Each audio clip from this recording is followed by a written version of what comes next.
Who would spend that kind of money on just a putter? Is the comments that I hear from the same people that walk over to the expensive drivers and start saying how good these look and feel.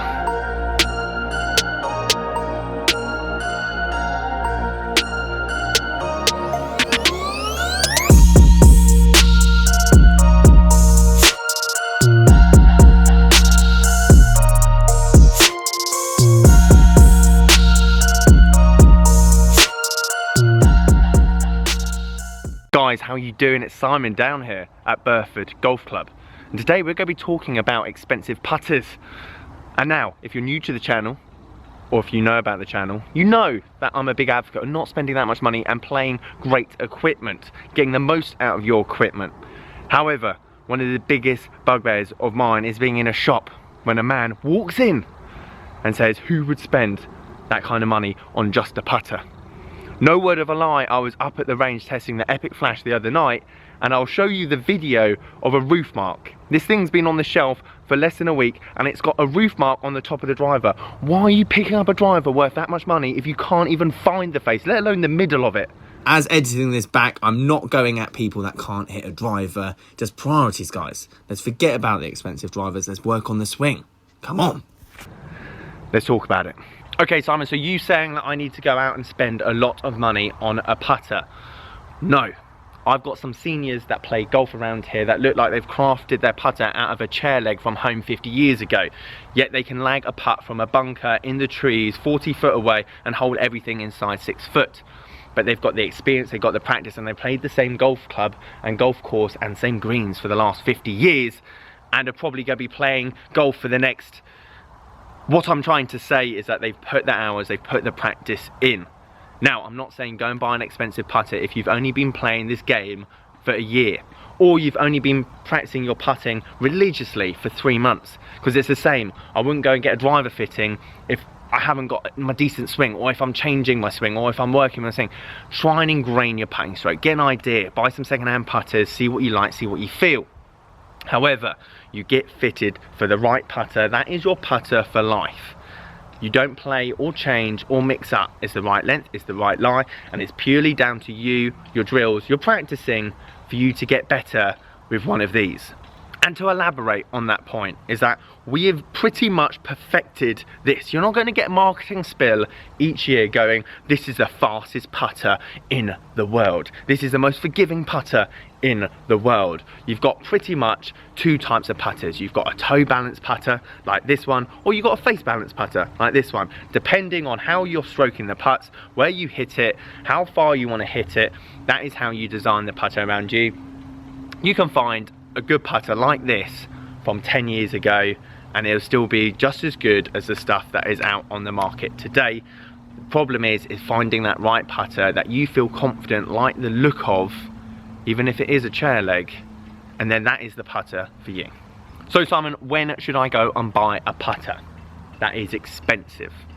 You should go and buy, bearing in mind that this isn't for everyone. Some people, the best people at this game are single figure handicappers, and all of them will be practicing their short game certain amount of hours a week. No matter what golf club I've been at, I will be locking the shop up, and those certain people that play off 4, will play off 5, or play off 1, will be out on the practice green hitting chips, or they'll be hitting putts. And that's for them. It's not for everyone. You might be going, Simon, I haven't got time to do that. Great, don't worry, but keep on playing off 15. That's not an issue. This is why it's such a great game. Play for what you want to. If you want to have a pint afterwards, if you want to come up and play early before anyone else gets down on the golf course, that is why it's so good. However, you can't then blame you missing 4-foot putts or hitting 4 3-foot putts out on the golf course if you're not putting the hours in. So my biggest advice is that if you want to go and buy an expensive putter, or you're feeling like you could play better with a different putter, practice your putting for 3 to 5 hours a week.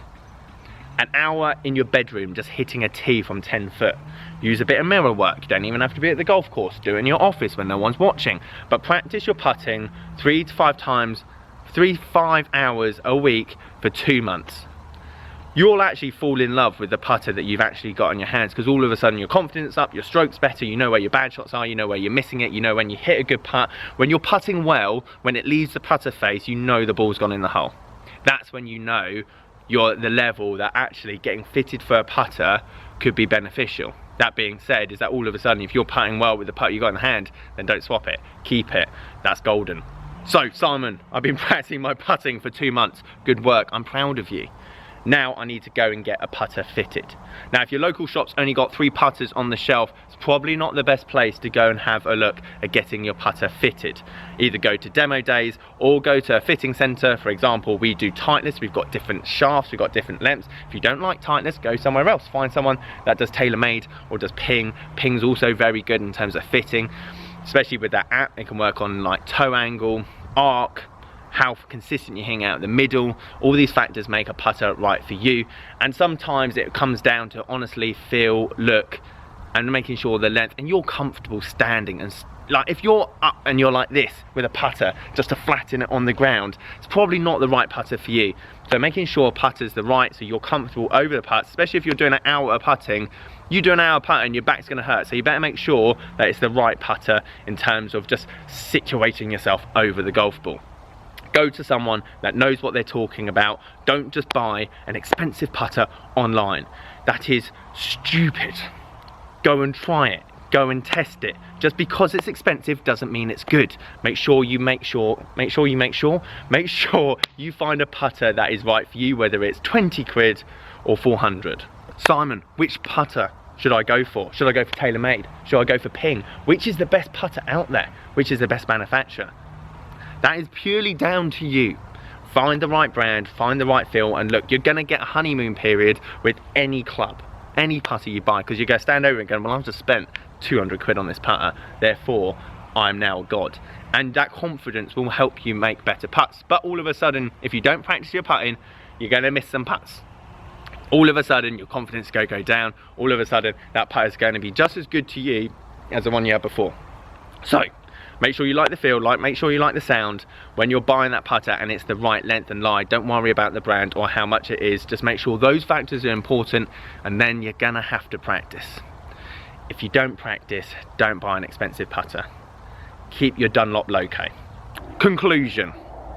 This is why my inner belief is that you should find the right putter or spend a bit more money on your putter rather than any club in the bag is this. The best golf I've ever played is when my putting has been on form, where I'm so confident inside 10 foot to the flag, or I haven't 3-putted for the last 5 rounds. Put so much less stress on the rest of my game. You might be going, Simon, my wedge play's awful from 100 yards, I can't even hit the green, or I keep topping the ball from 150 yards in with my rescue. Yes, that's going to not help your scoring ability. However, the pressure that you put on yourself from those distances to get it within inside 4 foot of the flag because you're going to 3-whack it doesn't help. If you have this whole outlook of there's the golf course, but once I'm on the green, I'm safe. That is my comfort zone. And the more hours you put in your putting, the more reward you're going to get. Some days they're going to drop, some days they're not, but on average over the course of a year, you will be saving shots, your handicap will come down, and it means that when you go out on the golf course and it's raining, windy, whatever, you know, as soon as you're on that smooth surface, hopefully it's smooth, hopefully the greenkeeper's doing a good job, that you're home. You're going to be able to roll some putts in and you get to save some shots. Our best rounds, and I can guarantee all of you will feel the same, if you crush it off the tee and you're sinking 16 greens in reg, but then you 3-whack it, or you're missing putts within inside 4 foot, you feel destroyed when you go in. However, if you start shanking it in the trees, put it in the bunker, chip, hold the putt from 12 foot, 15 foot, 8 times in a round, you feel like a god. You feel like I saved it, you feel so much more better about yourself. Therefore, the game is more enjoyable. Biggest advice, start practicing your putting. I know half of you don't even practice it an hour a week. You basically get out, have a bacon butty on the golf course, which is fine. I am one of those people deep down. However, if you want your game to be better in 2019, just start practicing some putts. Guys, thank you ever so much for watching. I'm gonna go and work in the shop now. It is freezing. Not as cold as it is in America. I know, I'm lucky, it's only 1 degree here. But I'm gonna go back and work in the shop. Guys, if you want me to do any kind of putting drills, or anything like that, leave a comment below. I'm sure to do it. I'm not the world's best putter, but I do know some stuff, and especially psychological stuff. Catch you guys later.